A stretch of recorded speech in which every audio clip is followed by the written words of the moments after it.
The morning of the 15th of July, 1997, began like any other in the humid, sun-drenched paradise of South Beach, Miami. Ocean Drive, a stretch of pavement known globally for its pastel-hued Art Deco architecture and the rhythmic pulse of the Atlantic Ocean, was waking up. At this hour, the neon lights were off. The club-goers had long since retreated, and the streets belonged to the early risers, the joggers, and the locals. Among them was a man who had single-handedly redefined the aesthetics of the late 20th century. Gianni Versace, 50 years old, and at the absolute height of his creative powers, stepped out of the wrought iron gates of his palatial mansion, the Casa Casuarina. It was a routine he cherished, a rare moment of normalcy for a man whose life was dictated by runway schedules and international press. He walked to the News Cafe, a local establishment just a few blocks away, to purchase his magazines and an espresso. He was unaccompanied. Usually, an assistant or a bodyguard would shadow him, but on this specific morning, he chose the luxury of solitude. He felt safe in Miami. It was his sanctuary, a place where the frenetic energy of Milan felt a world away. He greeted the staff, collected his papers, Vogue, The New Yorker, heavy glossies that chronicled the industry he ruled, and began the short walk back home. As he ascended the coral stone steps of his mansion, fumbling with the keys to the gate, the illusion of safety shattered. A man, who had been waiting nearby, approached him from behind. This figure, dressed in shorts, a gray tank top, and a baseball cap, moved with a terrifying, calm purpose. Without a word, he raised a .40 caliber semi-automatic pistol. 2 shots rang out, piercing the morning air, startling the birds from the palm trees. Gianni Versace collapsed on the steps of his own home. The assailant did not run in a panic. He walked away, briskly but composed, vanishing into the labyrinth of alleys and parking garages that lay behind the glamorous facade of Ocean Drive. In that instant, the world of fashion lost its emperor, and the United States Federal Bureau of Investigation found itself staring down the barrel of a crisis that had been building for months. This was not a random robbery gone wrong. This was the crescendo of a cross-country killing spree, the final, tragic act of a man named Andrew Cunanan. To understand the magnitude of this event and the intricate, desperate investigation that followed, we must peel back the layers of celebrity, obsession, and the forensics of a manhunt that gripped the world. The immediate aftermath on the steps of Casa Casuarina was chaos. Lázaro Quintana, a friend of Versace, heard the shots from inside the house and rushed out to find the designer lying unresponsive. Quintana, displaying immense courage, actually pursued the shooter for a brief distance, but was forced to pull back when the gunman brandished the weapon.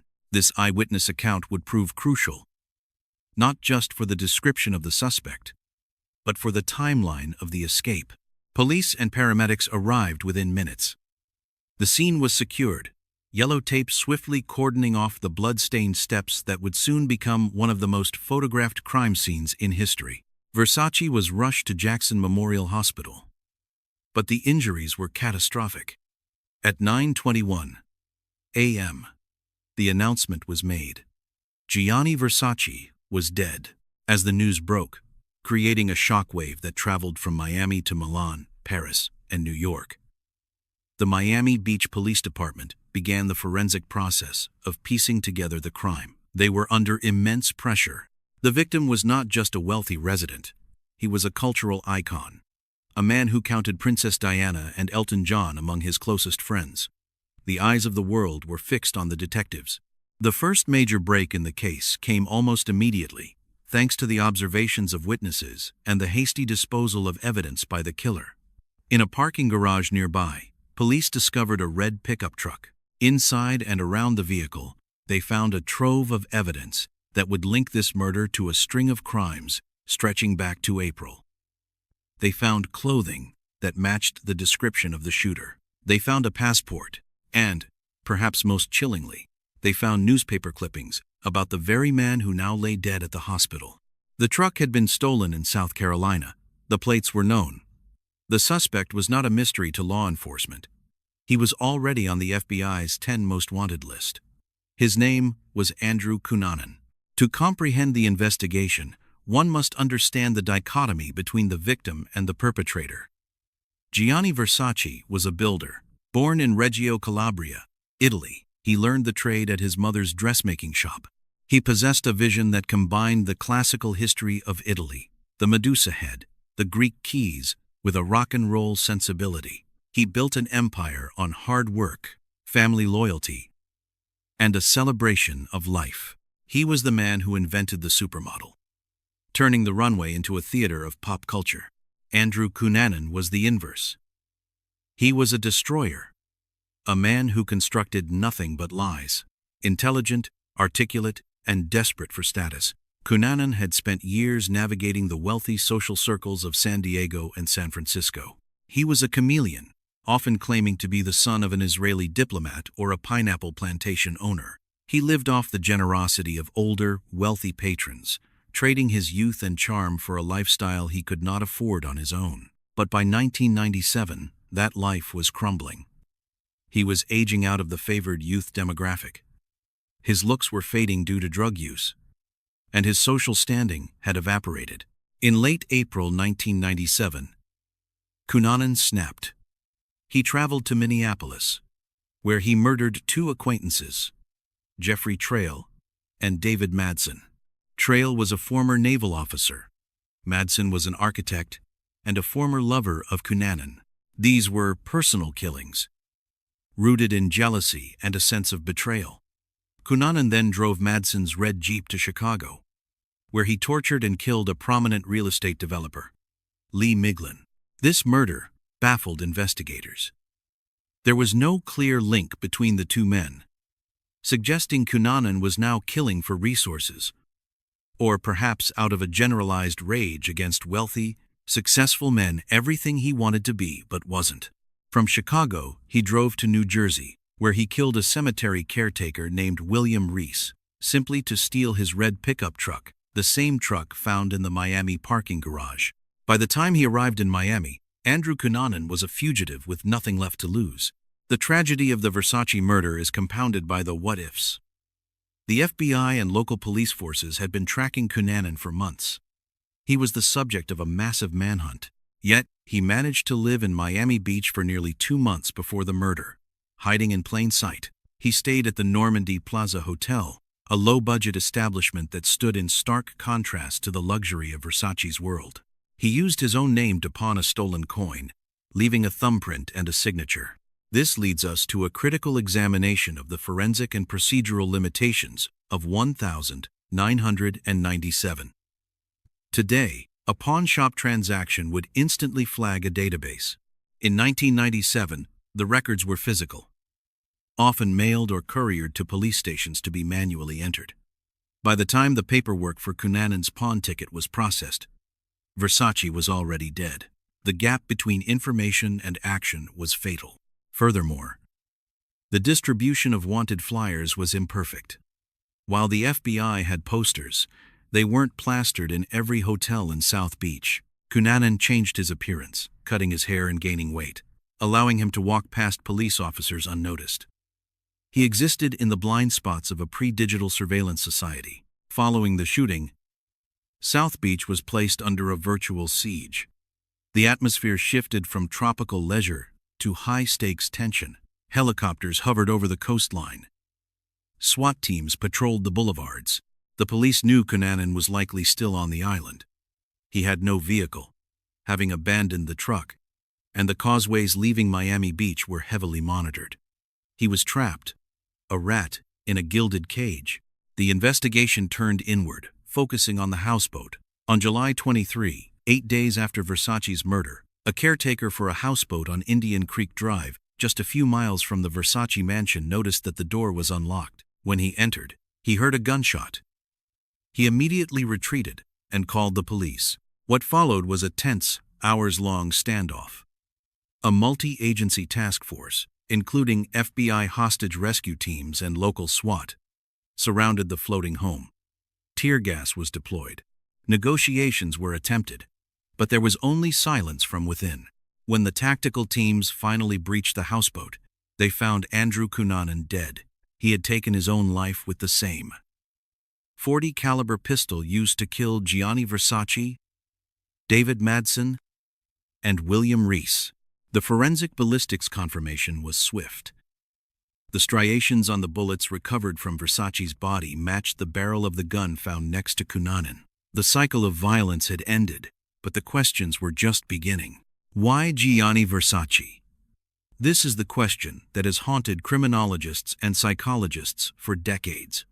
There is no evidence that the two men had a significant relationship. There are anecdotal stories of them meeting briefly in a VIP section of a San Francisco club years prior, but nothing that would constitute a motive for murder in a traditional sense. Most profiling experts agree that Versace represented the ultimate symbol of what Cunanan coveted and could never attain. Versace was an openly gay man who was celebrated, respected, and incredibly wealthy. He had a loving partner, Antonio D'Amico, and a devoted family. He had talent. He had a legacy. Cunanan, by contrast, was a closeted or semi-closeted sociopath in his early life, who had constructed a facade of success that had completely collapsed. Killing Versace was likely an act of symbolic destruction. By killing the icon, Cunanan ensured his own infamy. He wanted to be remembered. And in his twisted logic, linking himself to Versace was the only way to achieve immortality.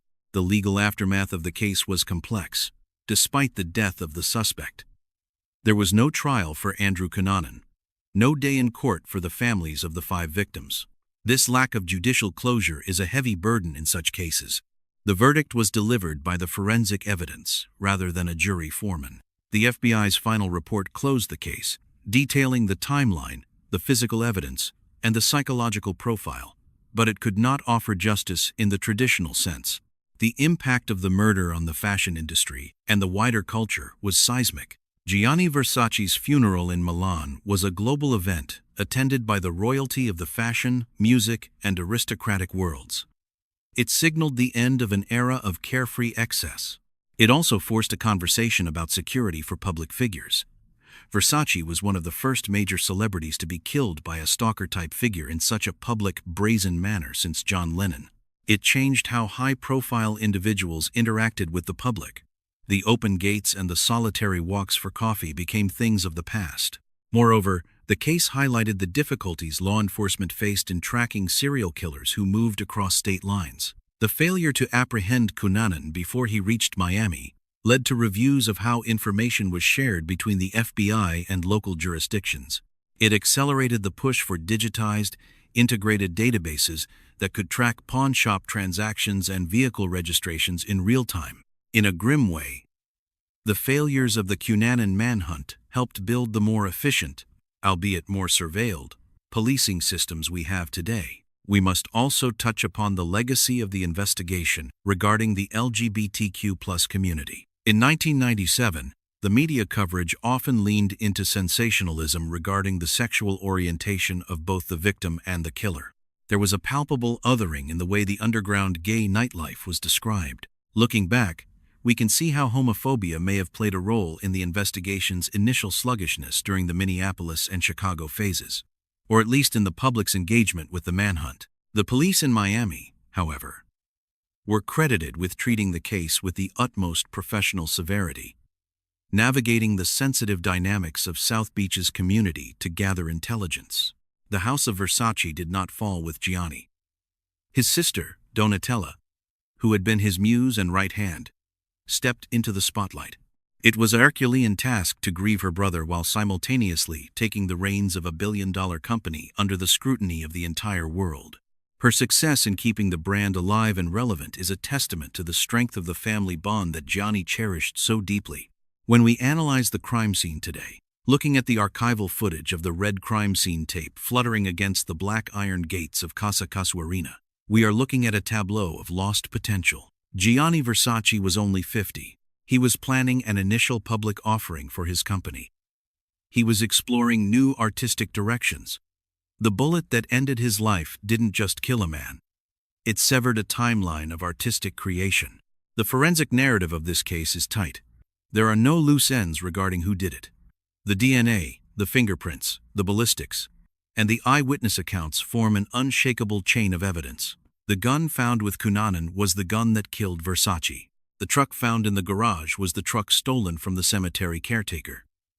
The pawn ticket had Cunanan's thumbprint. It is a case considered cleared by offender death. But the psychological narrative remains open. We are left to wonder about the nature of evil and the fragility of genius.